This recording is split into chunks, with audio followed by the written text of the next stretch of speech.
2 Chronicles 29, 1 through 4 says, "And Hezekiah became king when he was 25 years old, and he reigned 29 years in Jerusalem.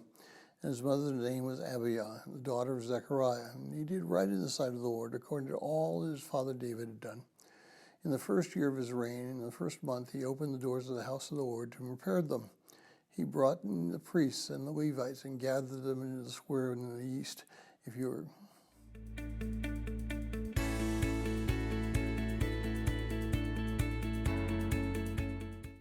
you're joining us in reading through this 9-day reading plan, today's reading is 2 Chronicles 28, verses 16 through 29:19, and I encourage you to read that passage. Now, this reading is also a story of two kings. Ahaz continued to do that which was negative towards God and eventually died. It's interesting that in the last verse, 2 Chronicles 28:27 says that the Jews did not bring him back into Jerusalem to bury him, but left him outside in a grave. Ahaz's legacy was one of rejection of God and evil. Now, Hezekiah then became king, and his mother was one of Zechariah's daughters, and I'm sure that she taught him that which was correct in the worship of God. And because it says in the first year of his reign, he began to repair the temple, and he began to bring worship back to where it belonged.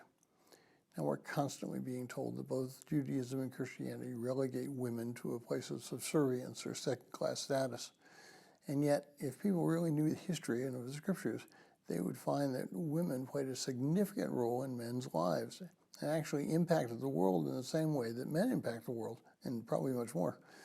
There is no difference between the impact of faithful women and the impact of faithful men. Abiah was a faithful mother, but she trained her son, Hezekiah, so that when he became king, he immediately began to undo that which his father had done.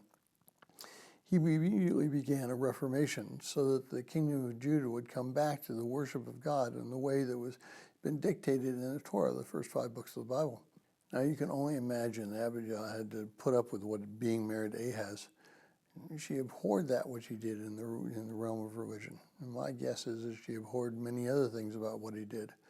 But she was convinced that she would not let it happen to her son. So she worked with him and taught him the things of God so that he might become a man of God.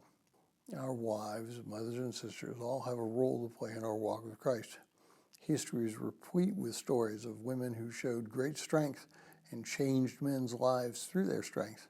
Macrina the elder and her daughter Macrina the younger trained her son and Macrina the younger's brothers in how to worship God and correct theology, and these men became men who corrected the church when it began to drift.